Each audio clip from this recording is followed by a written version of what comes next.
A UNRWA, Agência das Nações Unidas de Assistência aos Refugiados da Palestina no Oriente Próximo, é a organização mais importante do Oriente Médio. Agora nos resta saber se ela é uma organização humanitária focada na liberação e na dignidade do povo palestino ou um verme oportunista que perpetua o sofrimento do povo para ganho próprio. Para responder essa pergunta, nós vamos começar do começo.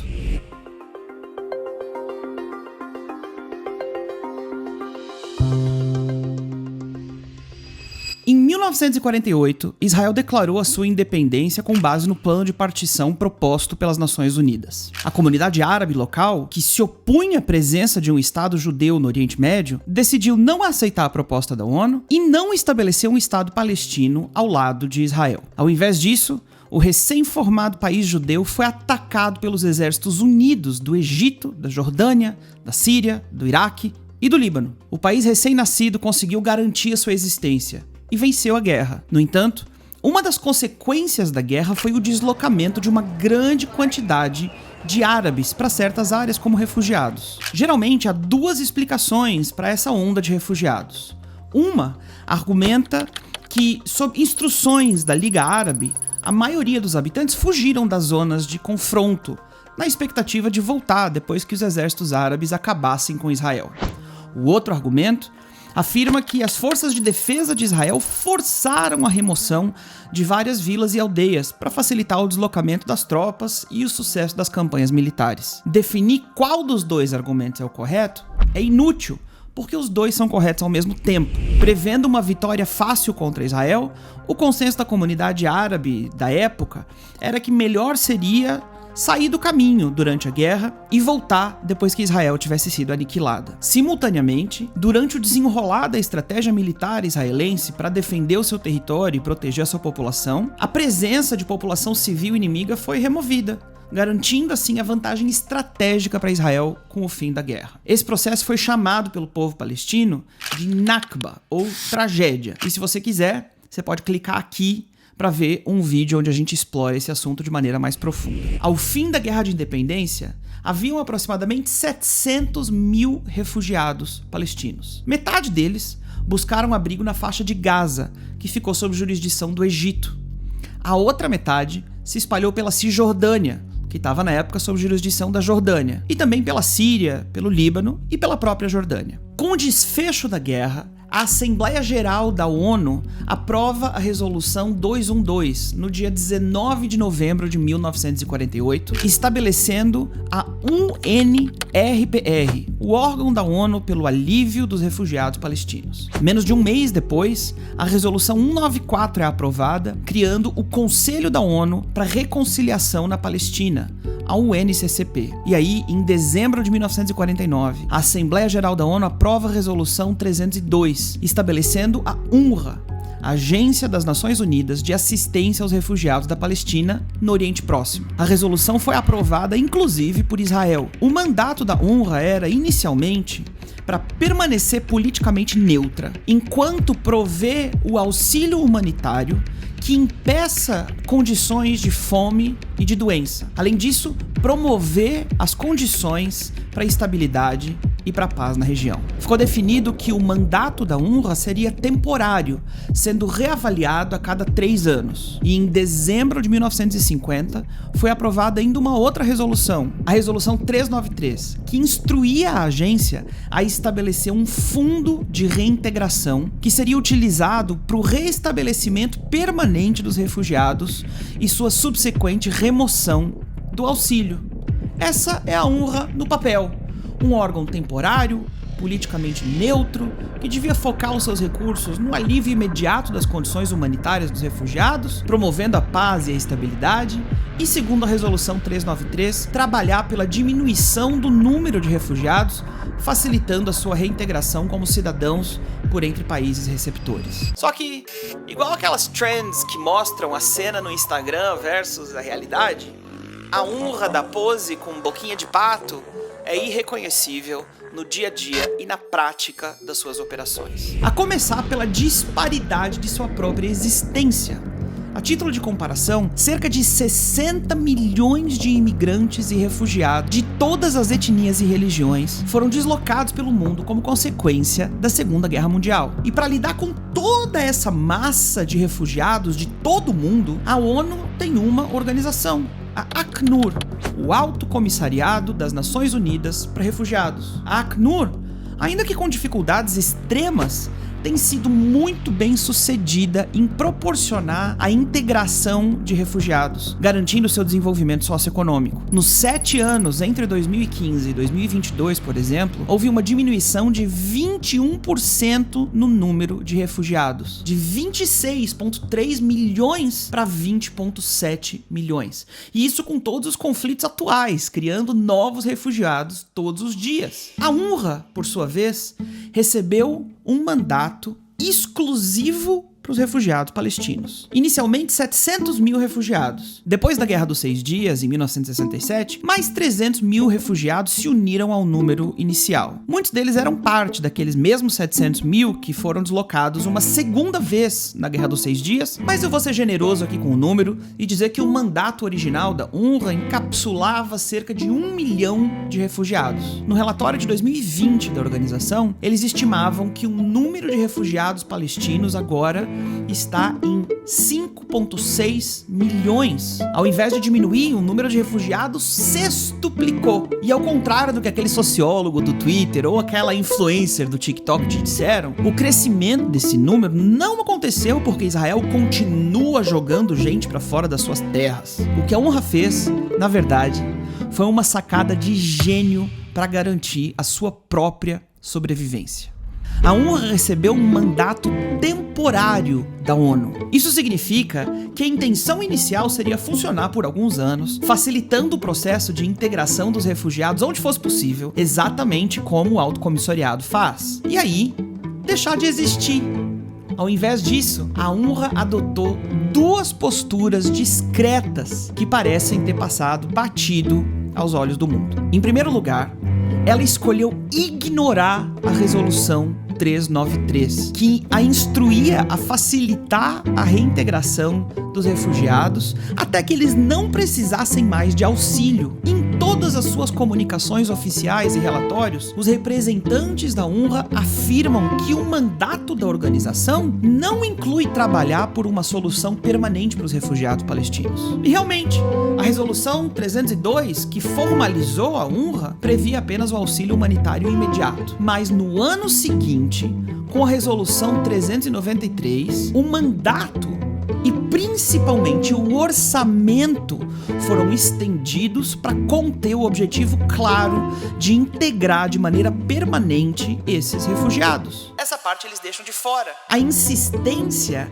em ressaltar que o seu mandato não inclui a remoção do status de refugiados é uma mentira que a ONU encobre vez após vez. Em segundo lugar, a UNRWA aprovou uma resolução interna que altera a definição de refugiado, enquanto em todos os outros conflitos e para todos os outros povos do mundo, alguém é considerado refugiado apenas quando perdeu a sua casa ou a sua subsistência como consequência direta de uma guerra. Para os palestinos, todos os seus descendentes preservam esse status de refugiados. Isso permite, por exemplo, que cidades inteiras, com prédios, hotéis, restaurantes, com turismo e tudo que você possa imaginar que acontece em uma cidade, seja chamada de campo de refugiados. Isso faz, por exemplo, com que aproximadamente 2,2 milhões de palestinos que habitam na Jordânia mantenham seu status de refugiados, por vezes impedindo a sua integração como cidadãos jordanianos e, por vezes, sendo ao mesmo tempo cidadãos jordanianos e refugiados palestinos, para poder continuar colhendo da grana da ajuda humanitária. De todas as políticas falidas que perpetuam esse conflito, a hereditariedade do status de refugiados para o povo palestino é talvez a pior delas. Mas não é a única. Lembra da Acnur, o Alto Comissariado da ONU para os Refugiados do Mundo? Pois é. Para suas operações em 138 países distintos, a Acnur conta com uma equipe de quase 18.800 funcionários. Em 2020, cerca de 25% de sua força de trabalho era composta por refugiados ou ex-refugiados. Isso porque empregar refugiados auxilia o desenvolvimento econômico da comunidade local. Só que isso é feito com cautela, para que não haja proliferação de corrupção, por exemplo. As equipes são circuladas entre os diferentes países e há ampla supervisão de internacionais. A UNRWA, por sua vez, não trabalha em 138 países. Ela trabalha em Gaza, na Cisjordânia, no Egito, na Jordânia, na Síria e no Líbano. Sabe quantos funcionários ela tem? 31.282 funcionários.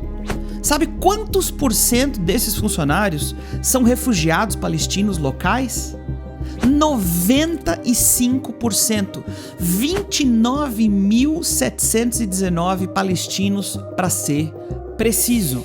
Isso significa que a equipe diretamente responsável pela administração e supervisão de todo o dinheiro de auxílio humanitário, os responsáveis pela construção e administração de todos os hospitais e escolas, quem decide qual vai ser o ritmo da organização, os valores da organização, a cultura da organização, quem determina tudo isso são os próprios refugiados palestinos. Bilhões de dólares todo ano jorram para dentro da UNRWA com a intenção de capacitar a população palestina a não precisar mais de ajuda humanitária. Ao invés disso, a organização que distribui esse dinheiro é todinha emparelhada com trabalhadores palestinos, que se tornam quem decide para onde o dinheiro vai. Eles, por sua vez, criam uma brecha legal, uma resolução interna, trocando a definição de refugiados, para que ao invés de um número de refugiados diminuir e a organização ser dissolvida, o número aumenta e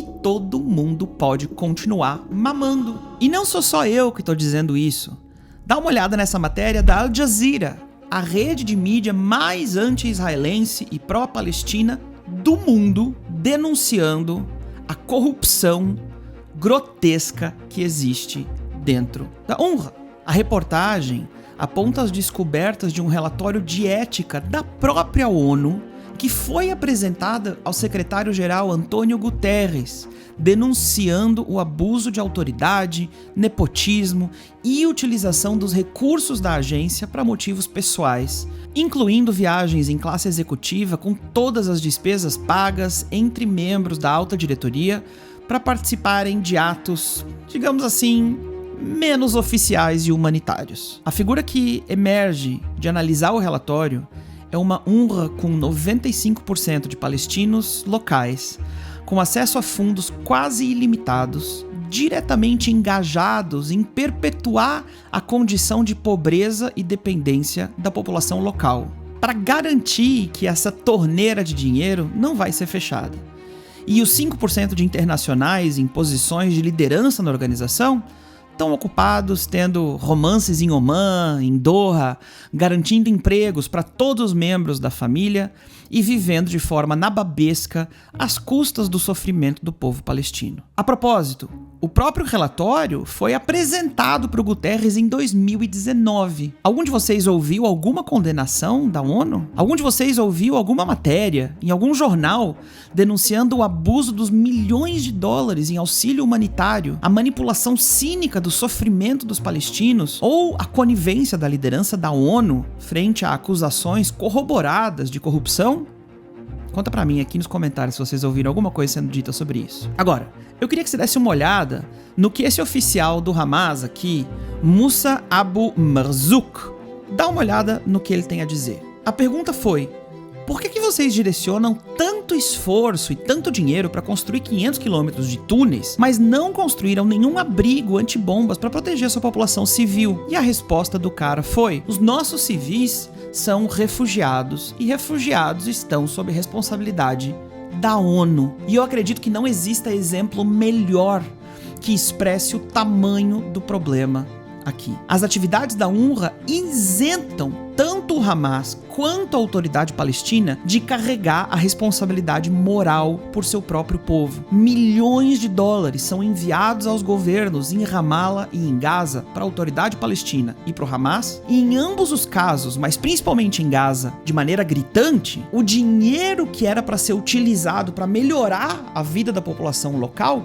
é imediatamente empregado em armamentos e na construção e financiamento de estruturas de terror para atacar Israel, porque a responsabilidade de cuidar do povo, de prover educação, saúde pública e dignidade está nas mãos da UNRWA. Só que a própria UNRWA está ocupada demais, afundada em corrupção, sendo administrada em grande parte pelas próprias pessoas que se beneficiam dos milhões de dólares de ajuda humanitária e que não tem nenhum incentivo para mover a agência de maneira neutra em direção à paz e buscando uma resolução final para a situação dos refugiados. Aí as escolas, que deviam ser onde se aprende os valores corretos pela vida, pela paz, pela coexistência, se tornam antros de ódio e de retórica antissemita. Dá uma olhadinha nessas imagens capturadas em uma escola da UNRWA em Jerusalém. É assustador. Vários dos terroristas que invadiram Israel no dia 7 de outubro foram alunos nas escolas da UNRWA em Gaza. Enquanto a população civil de Israel estava sendo propositadamente massacrada, professores e diretores das escolas da UNRWA em Gaza estavam comemorando nas redes sociais. Hospitais, construídos com dinheiro de ajuda humanitária internacional, se tornam bases do terror. O suporte disponibilizado para que os palestinos possam andar com as próprias pernas se torna muleta permanente, ainda que para isso alguém tenha que quebrar as pernas dos palestinos vez após vez.